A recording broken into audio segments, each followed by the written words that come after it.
Yesu asifiwe. Haleluya. Tunamshukuru Mungu kwa ajili ya siku ya leo. Bwana Yesu asifiwe. Ni siku ambayo tuna sikukuu ya watoto. Watoto wamejiandaa vizuri sana. Na niseme tu kwanza nimshukuru Mungu kwa ajili ya kila mmoja wetu hapa, kwa sababu tumekuwa pamoja katika maandalizi ya sikukuu hii. Tunamshukuru Mungu kwa ajili ya mchungaji, tunamshukuru Mungu kwa ajili ya uongozi wa kanisa ambao wametupa nafasi ya watoto kuwa na sikukuu siku hii ya leo. Tunamshukuru Mungu sana kwa ajili ya wazazi. Wazazi wamechangia kitu kikubwa sana, kwa sababu tuliposema kwamba tutakuwa na sare, wazazi walilipokea vizuri. Alafu tukasema pia tutakuwa na chakula, wazazi wakalipokea vizuri pia. Kwa hiyo tumefanya maandalizi mazuri ya kutosha, na sherehe hii ni kubwa. Kwa hiyo tunaomba tu uvumilivu wako kwa ajili ya kuweza kuona watoto walichokifanya, alafu tuendelee mpaka kwenye sherehe ya chakula. Bwana Yesu asifiwe. Kwa hiyo wewe ni mtu wa muhimu sana kuwa hapa. Tunaomba hata mmoja asiondoke, kwa sababu tunatamani kila mmoja ashiriki. Watoto mjipange pale nyuma, msitoke nje, mjipange pale nyuma mlangoni na kuanza kuingia, kwa sababu hatutakwenda kutafuta kule nje tena. Sasa namkaribisha mwalimu ambaye ataendelea kuongoza hiki kipindi. Ataendelea mpaka tutakapofika kuhitimisha. Karibu mwalimu. Amen. Leo ni sikukuu ya watoto. Naomba walimu muandae watoto huko tunaingia. Tutakuwa na nyimbo 2 ambazo tutaimba mahali hapa kama watoto, lakini pia tutakuwa na vipindi vya kusoma Biblia, kusoma vitabu kuanzia kitabu cha Mwanzo mpaka Ufunuo. Lakini pia tutakuwa na shairi, tutakuwa pia na risala. Kwa hiyo tunaomba uvumilivu wenu wazazi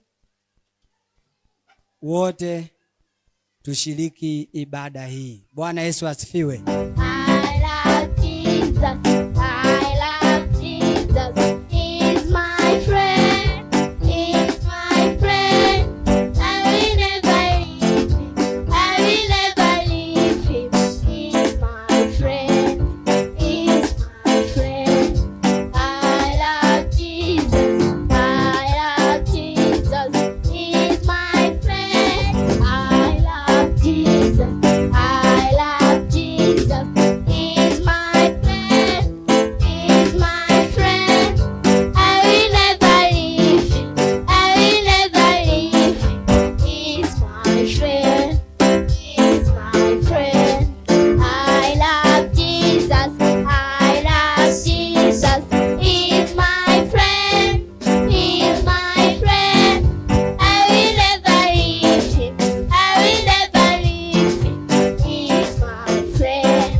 He's my friend. He's my friend. I love Jesus.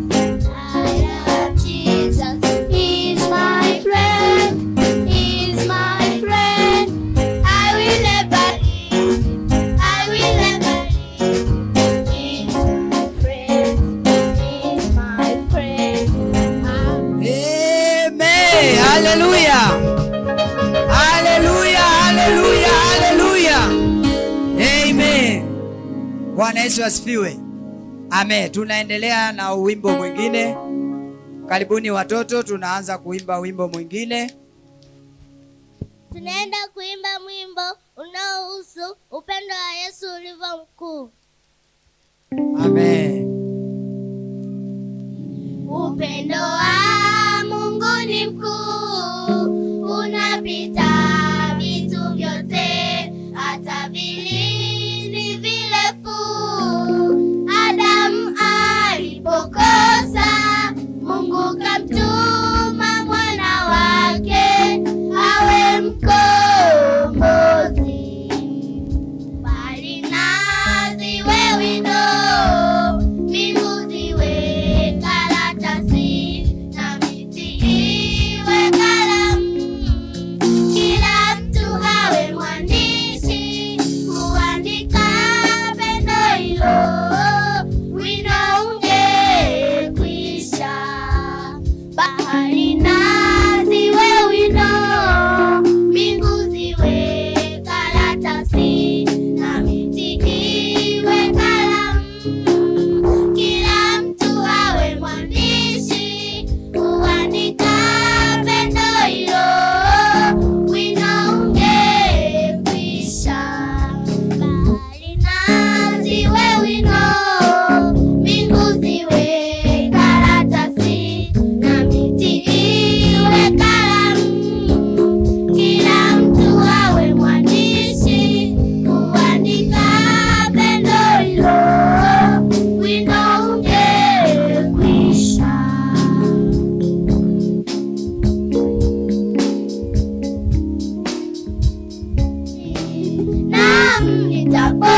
nikipita kati ya bonde la uvuli wa mauti, sitaogopa mabaya, Bwana, kwa maana wewe uko pamoja na mimi. Gongo lako na fimbo yako vyanifariji, nami nitakaa nyumbani mwa Bwana milele. Uandaa meza mbele yangu machoni pa watesi wangu, umenipaka mafuta kichwani pangu,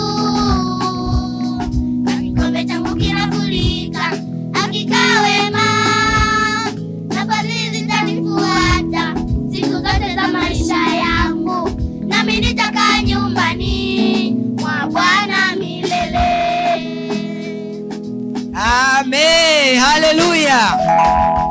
Amen. Mwanzo, Kutoka, Mambo ya Walawi, Hesabu, Kumbukumbu la Torati, Yoshua, Waamuzi, Lutu, Samueli wa kwanza, Samueli wa pili, Wafalme wa kwanza, Wafalme wa pili, Mambo ya Nyakati wa kwanza, Mambo ya Nyakati wa pili, Ezra, Nehemia, Esta, Ayubu, Zaburi, Misali, Mhubiri, Wimbo ulio bora, Isaya, Yeremia, Maombolezo, Ezekieli, Danieli, Hosea, Yoeli, Amosi, Obadia, Yona, Mika, Naumu, Habakuki, Zefania, Hagai, Zekaria, Malaki, Matayo, Marko, Luka, Yohana, Matendo, Warumi, Wakorinto wa kwanza, Korinto wa pili, Wagalatia, Waefeso, Wafilipi, Wakolosai, Wathesalonike wa kwanza, Wathesalonike wa pili, Timotheo wa kwanza, Timotheo wa pili, Tito, Filimoni, Waebrania, Yakobo, Petro wa kwanza, Petro wa pili, waraka wa kwanza Yohana, waraka wa pili wa Yohana, waraka wa tatu wa Yohana, Yuda, Ufunuo. Haleluya, haleluya, haleluya. Amen. Amen. Hapo hapo walipo hawa watoto watataja pia watoto wa Yakobo walikuwa wangapi? Tunaomba mtutajie watoto, karibuni. 1, 2, 3 twende. Ruben, Simeoni, Lawi, Yuda, Zabuloni, Isakari, Dani, Gadi, Asheri, Naftali, Yusufu, Benjamin. Amen. Hapo hapo tunaendelea. Watoto hawa pia watatutajia wanafunzi 12 wa Yesu kwa kufuata mtiririko 1 mpaka 12. Karibuni watoto, 1, 2, 3 twende. Simoni Petro, Andrea nduguye, Yakobo, Yohana, Filipo, Bartolomayo, Matayo, Tomaso, Yakobo wa Alfayo, Simoni Zelote, Yuda wa Yakobo, Yuda Iskariote. Amen. Haleluya. Bwana Yesu asifiwe. Jamani, tumwadhimishe Mungu. Hawa watoto wanajitahidi sana. Amen. Sawa, kipengele kinachofuata mwalimu utaniandalia hawa watoto wale wanaosoma mistari. Kuna watoto baadhi watasoma mistari hapa.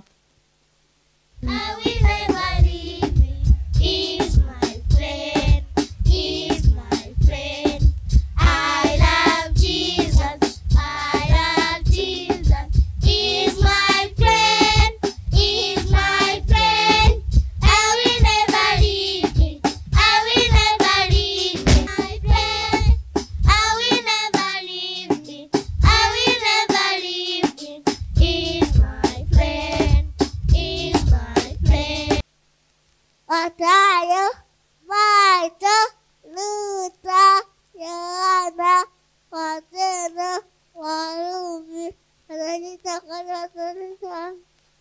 Wagalatia, Waefeso, Wafilipi, Wakolosai. Amen. Mtoto huyu alisema anataka asome vitabu. Sasa nimeona kumkatalia ilikuwa kesi. Naomba anaanza. Nani anaanza hapo? Kanisa. Amen.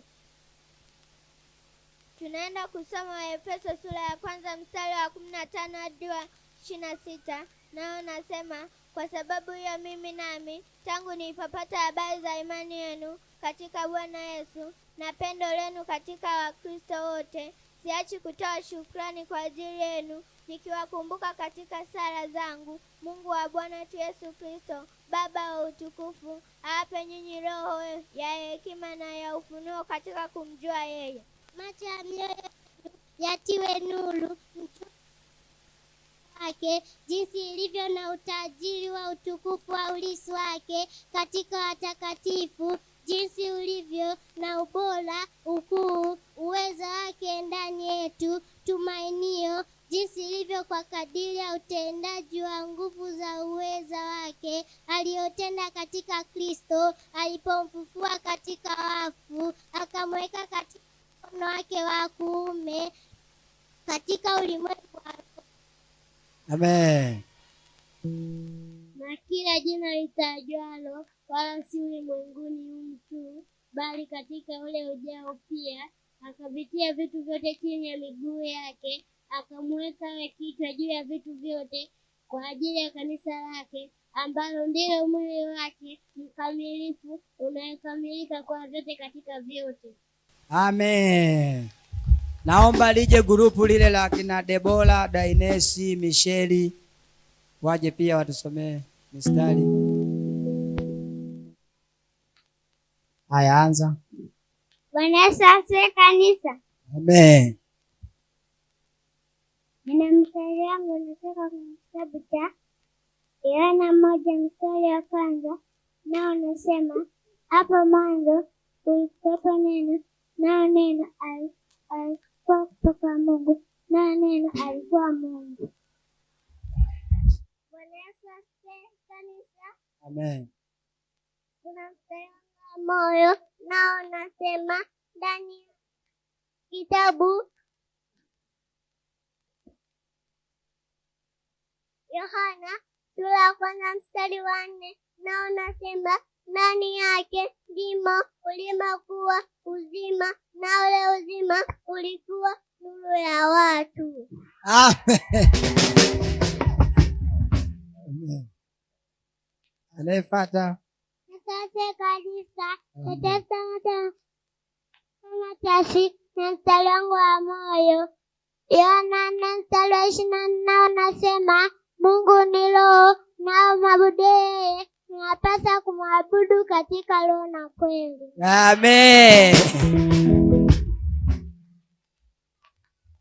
Bwana asifiwe. Amen. Zaburi 18 mstari wa 1.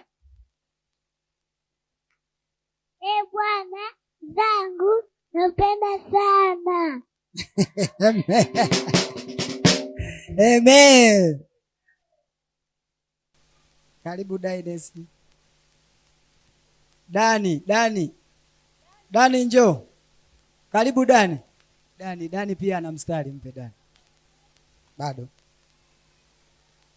Haya. Mungu awabariki sana watoto wazuri. Tumwadhimishe Mungu jamani kwa ajili ya watoto. Grupu linalofuata linasema maandalizi ya Pasaka. Bwana Yesu asifiwe. Kwa hiyo tutasoma, ili grupu litasoma maandalizi ya Pasaka, lakini tuna grupu lingine litasoma kukamatwa kwa Yesu mpaka kufa kwake, lakini pia tuna grupu lingine litasoma habari za kufufuka mpaka agizo kuu. Bwana Yesu asifiwe. Kwa hiyo hili grupu linalokuja ni grupu ambalo linasema maandalizi ya Pasaka. Karibuni. Asifiwe kanisa.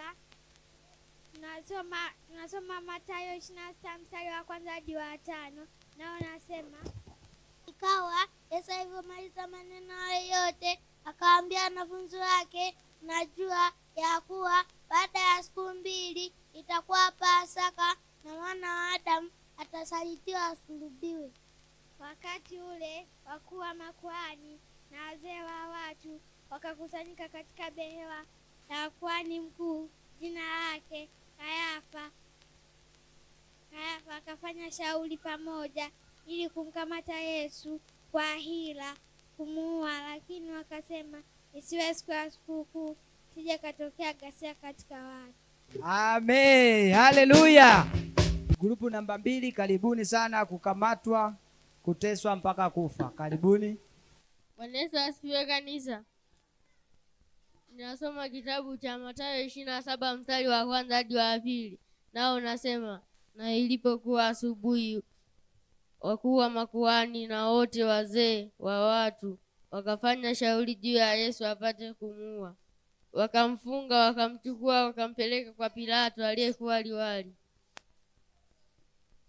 Mathayo 27 mstari wa 3, nao unasema, kisha Yuda yule mwenye kumsaliti alipoona ya kuwa amekwisha kuhukumiwa, alijuta na kuwarudishia kuwa makuhani na wazee vile vipande 30 vya fedha, akasema, na ikosa nilipoisaliti damu sio na hatia.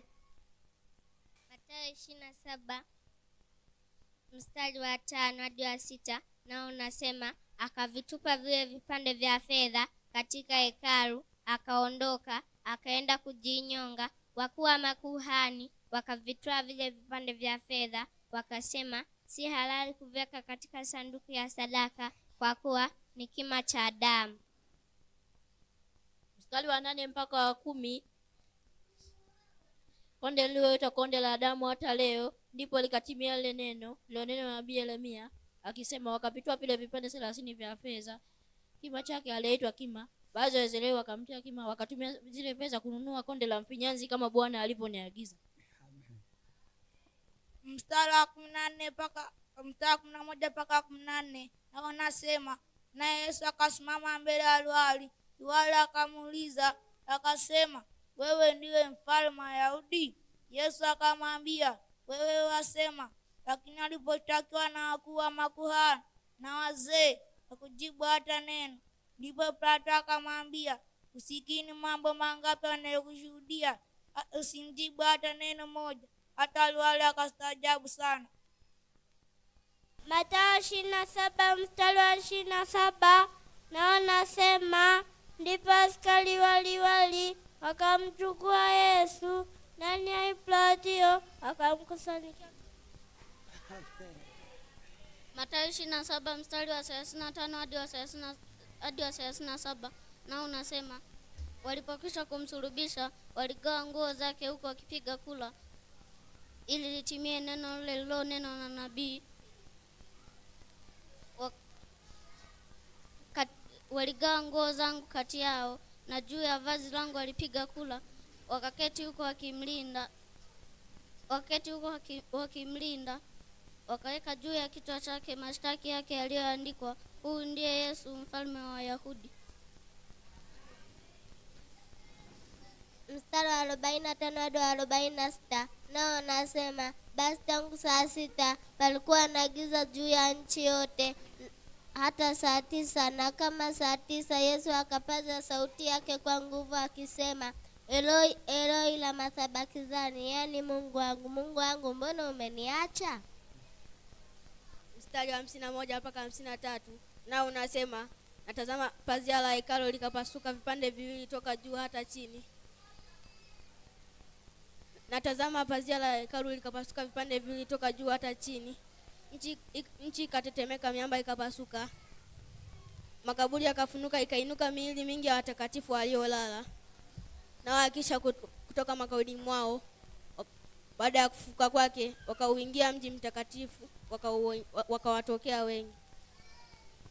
Mstari wa 59 hadi 61, nao nasema, Yusufu akautoa mwili, akauzongazonga katika sanda ya kitani safi, akauweka katika kaburi lake jipya alilokuwa amelichonga mwambani.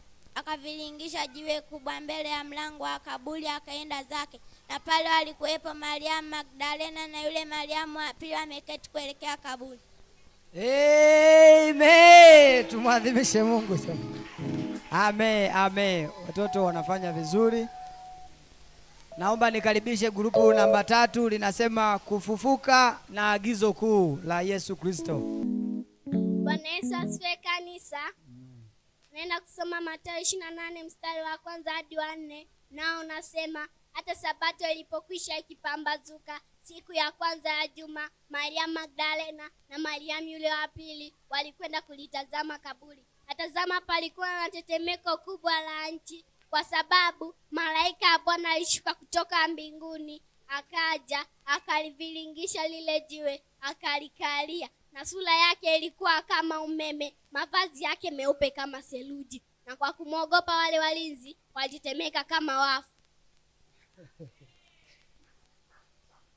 Mathayo sura 28 mstari wa 5 hadi wa 8, nao wanasema malaika akajibu akaambia wale wanawake, msiogope ninyi, kwa maana najua mnamtafuta Yesu aliyesulubiwa. Hayupo hapa, amefufuka kama alivyosema. Njooni mpatazame mahali alipolazwa, nanyi nendeni upesi mkawaambia wanafunzi wake kuwa amefufuka katika wafu. Tazama, watangulia kufika Galilaya, ndiko mtakakomuona. Wakaondoka upesi kutoka kaburini kwa hofu na furaha nyingi, wakaondoka mbio kwenda kuwapasha wanafunzi wake habari. Amen. Mstari wa 17 hadi 20, nao unasema, nao walipomwona walimsujudia, lakini baadhi yao waliona shaka. Yesu akaja kwao, akasema nao, akawaambia, nimepewa mamlaka yote mbinguni na duniani. Basi enendeni mkawafanye mataifa yote kuwa wanafunzi, mkiwabatiza kwa jina la Baba na la Mwana na la Roho Mtakatifu, na kuwafundisha kuyashika yote niliyowaamuru ninyi. Na tazama mimi nipo nanyi siku zote hata ukamilifu wa dahari. Haleluya, haleluya, haleluya. Bwana Yesu asifiwe kanisa. Sisi mnaotuona ni watoto wa Sunday School, tuko kwa ajili ya shairi. Bwana ndiye nuru yetu maishani, siku zote njiani hutuongoza. Tuna amani moyoni, Bwana kimbilio letu, ngome yetu, Mungu wetu yeye ndiye huokoa na mtego wa mwindaji. Hatuogopi adui njiani, siku nyingi tunashiba kwa wokovu wako tele. Baba yetu mchungaji, pongezi twakupatia kwa mafundisho mazuri, kwa uongozi wa Roho, mafundisho mazuri. Kalamu twaweka chini, tamati tumefikia, twashukuru kanisa, wazazi pia walezi. Maombi kutuombea na muda kutupatia, Mungu ametuwezesha ujumbe kuufikisha. Shairi hili limetungwa na watoto wa Sunday School na kuletwa kwenu na Faith na watu Sisaya na Ivan Mugabo Ndangwa na Dennis Daniel Inke na Abigail Alexander na David Zakaria Mtesigwa na Felista James Mark. Kwa pamoja tunasema asanteni.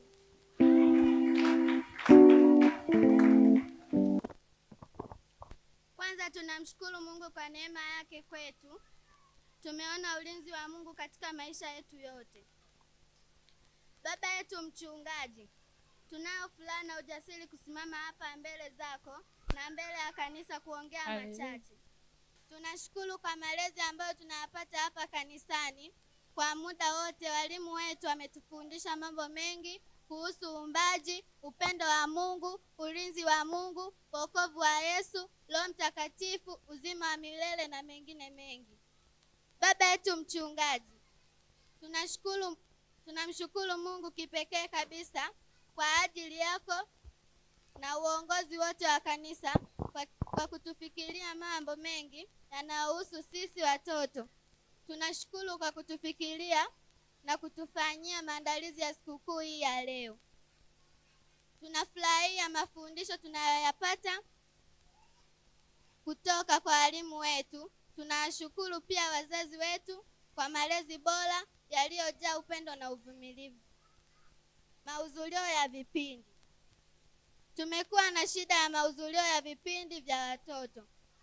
Tunaomba wazazi au walezi wetu mtusaidie kutukumbusha, hata kutuhimiza siku zote za vipindi ambazo ni Jumamosi na Jumapili. Watoto wengi tunaishi mbali na kanisani, hivyo tunaomba wazazi wetu mtufikirie usafiri wa kutufikisha kanisani siku za vipindi. Mwisho, baba yetu mchungaji, kazi yako kwetu ni njema sana. Tunajua kuwa siku zote unatuombea, tunafurahia malezi yote tunayoyapata hapa kanisani. Tunatamani siku zote kufanya utumishi wake Mungu kama tunavyofundishwa hapa kanisani. Asante sana, aendelee kulitunza kanisa lake. Risala hii imeandaliwa na sisi darasa la watoto Mlima Utukufu na kusoma mbele yako na Felista James. Bwana asifiwe kanisa lote. Naomba tumwadhimishe Mungu kwa ajili ya neema yake juu yetu na juu ya watoto wetu ambao wamekuwa na muda mzuri wa kuonyesha kile ambacho Mungu anawapa kujifunza katika vipindi vyao. Tunavyokuwa nao Jumamosi na Jumapili, huwa tunawafundisha mambo mbalimbali, na machache ni yale ambayo wameweza kuyaonyesha katikati ya wazazi wao na katikati ya kanisa pia. Bwana Yesu asifiwe. Najua kwamba tunawapenda watoto, kwa hiyo naomba tu tuendelee kuwaimarisha katika Mungu, tuendelee kuwalea katika malezi ya kimungu, na tunachoomba zaidi ni kwa ajili ya vipindi vile vya watoto. Watoto tunaomba mahudhurio yawe makubwa. Leo tumekuwa na watoto wengi, tuna watoto kama 60 hapa wamefika leo na zaidi.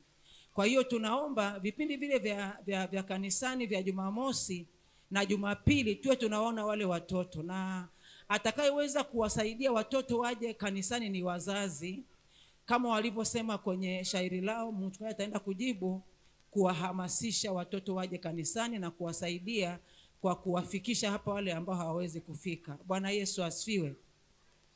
Sasa niombe niwakaribishe walimu wa watoto hapa mbele, tuwaone, wawasalimie kwa kifupi tu. Wale ambao karibu, naomba walimu watoto mje hapa mbele msalimie kanisa kwa kuwapungia mkono. Naomba tuje kwa haraka walimu wa watoto. Bwana Yesu asifiwe.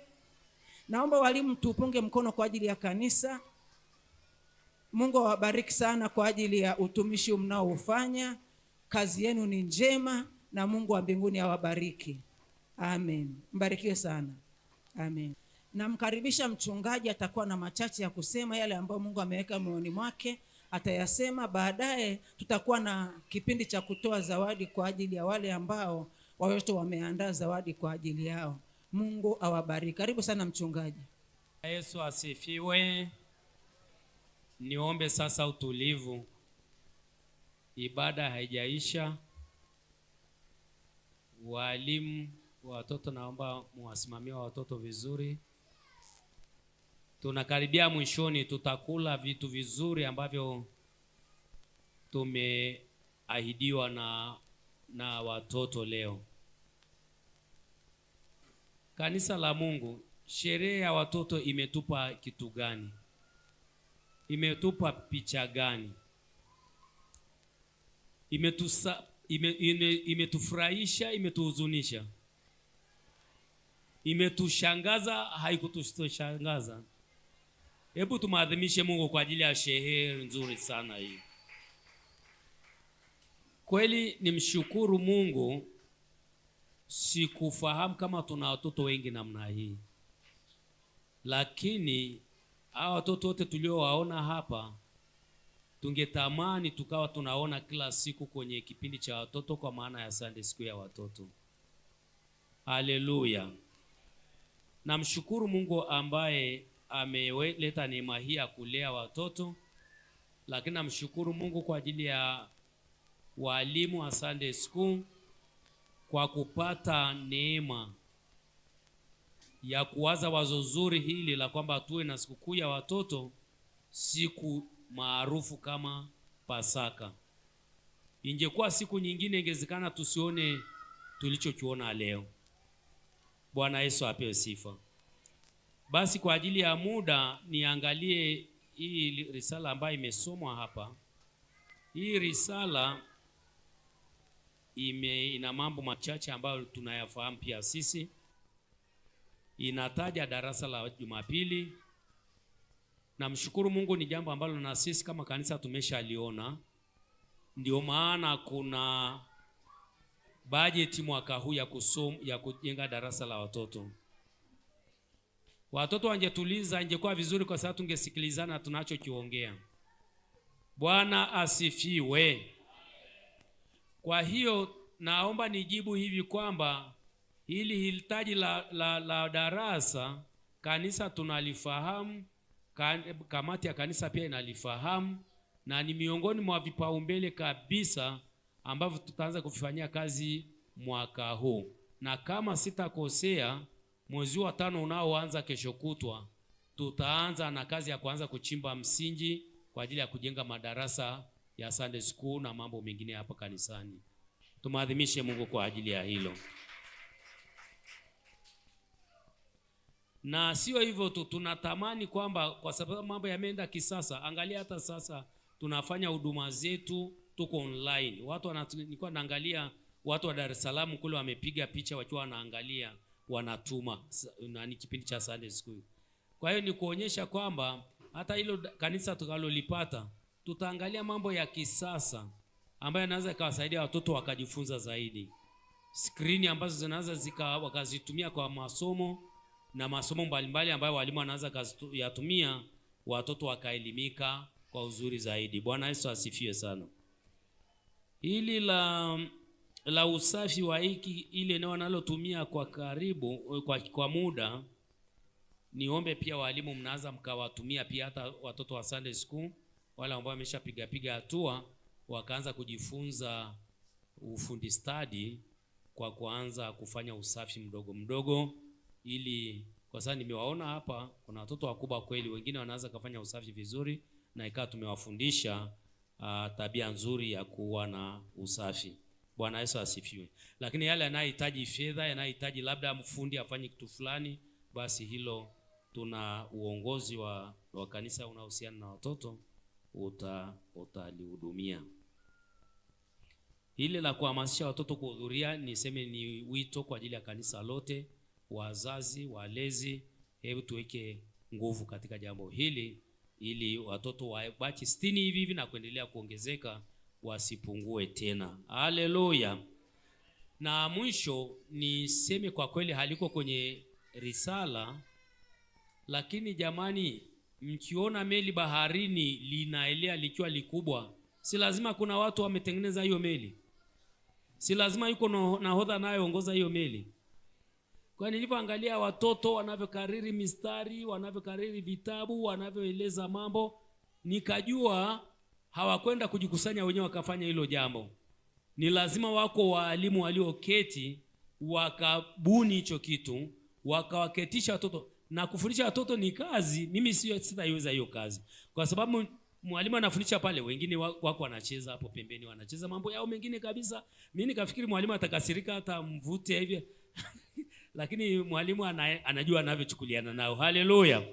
Kwa hiyo nikaona kama mchungaji na kamati yangu tuone kwamba kweli hata kama hatuna ule uwezo kikanisa, bado hatujafikia hapo, lakini tuonyeshe kujali na kuona kwamba tumetambua kazi wanayoifanya walimu wa Sunday school. Bwana Yesu asifiwe.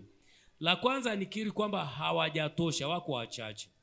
Nachukua nafasi hii kutoa wito, wewe uliyeketi hapa mshirika, kama unasikia moyoni uhuru wa kuja kuhudumia watoto, hebu uje umuone mwalimu mkuu hapa ili ujiorodheshe jina lako, atakuelekeza namna ya kufanya, hatimaye ujiunge na hii timu ili tuifanye kazi ya Mungu.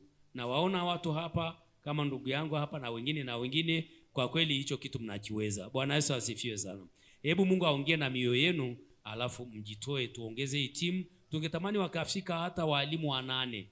Humo tunaweza tukapatia huko wengine wakafanya huduma zingine. Amen.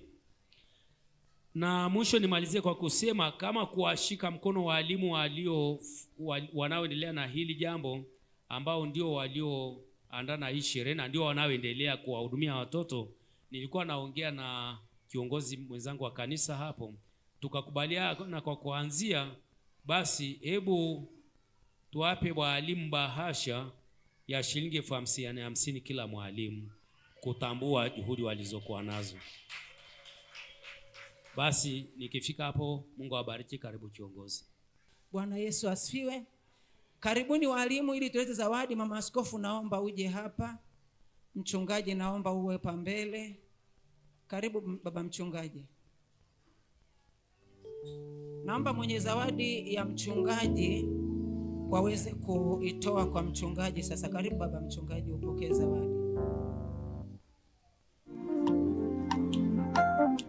Asante sana. Mungu awabariki. Naomba zawadi ya mama Askofu.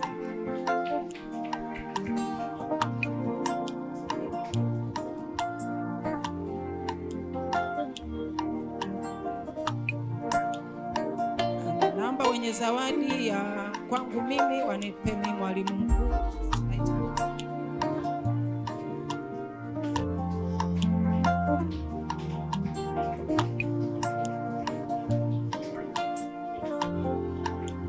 Togea hapa katikati basi ili mpokee zawadi.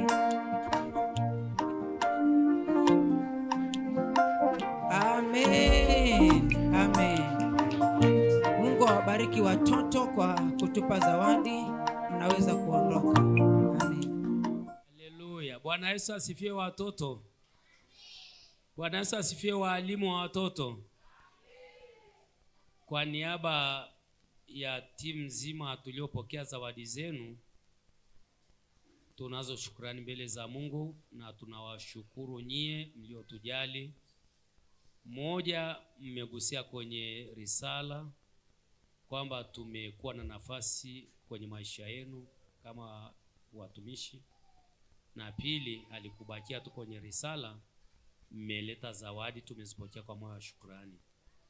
Tunamshukuru Mungu kwa ajili hiyo na tunatamka baraka kwa ajili yenu. Moyo huu wa kutoa ukaendelee kuongezeka, kukua, na nyie mnavyozidi kukua na hali ya kutoa ikaendelee kukua ndani yenu. Mjue kumtolea Mungu, mjue kutoa kwa ajili ya wengine, na baraka za Mungu ziendelee kujaa ndani yenu katika jina la Yesu. Mungu awabariki. Amen.